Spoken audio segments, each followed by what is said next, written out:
একজন নেককার মহিলার তার চরিত্রটা কি? মহিলারা যারা আছেন, আপনি নেককারকে নিয়ে হাদিস থেকে বুঝে নিতে পারবেন। আল্লাহর হাবিব সাল্লাল্লাহু আলাইহি সাল্লাম বলেন, আল মারআতুস সালিহা, একজন নেককার মহিলা, ইদা নাযারা ইলাইহি সাররাতহু, স্বামী যখন তার দিকে তাকায়, স্বামীকে সে খুশি করে, মুস্কি হেসে হোক, কথা দিয়ে হোক, স্বামী যখন তার দিকে তাকায়, স্ত্রী তাকে খুশি করে। একজন নেককার স্ত্রী চাইবে সব সময় তার স্বামীকে রাজি করতে, খুশি করতে। সুবহানাল্লাহ। নেককার স্ত্রী এক নম্বর বৈশিষ্ট্য কি? তারা স্বামীকে রাজি রাখবে, খুশি রাখবে।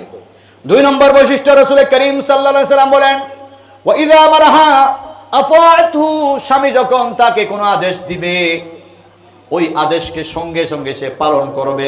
স্বামী যদি স্ত্রীকে কোনো একটা কাজের আদেশ দেয়, তুমি নামাজটা পড়ে নাও, তুমি পর্দা করে চলো, বিয়েতে যাচ্ছ, মেজবানে যাচ্ছ, তুমি এরকম সাজগুজ করে সবার সামনে যেও না।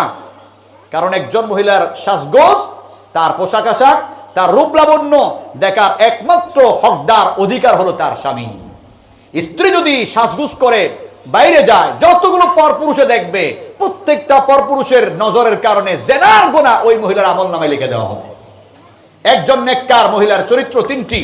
একটি হচ্ছে সে স্বামীকে সব সময় রাজি রাখবে, খুশি করার চেষ্টা করবে এবং স্বামীর আদেশকে পালন করবে। রাসূল করিম সাল্লাল্লাহু আলাইহি সাল্লাম বলেন, একজন নেককার স্ত্রীর 3 নম্বরের বৈশিষ্ট্য হলো ওয়াইদা গাবান হাফিজাতহু, স্বামী যখন তার থেকে দূরে সরে যাবে, বিদেশ চলে যাবে, ওই স্ত্রী তার ভালোবাসা, তার লজ্জা, তার সব কিছু স্বামীর জন্য বরাদ্দ রাখবে, হেফাজত করবে।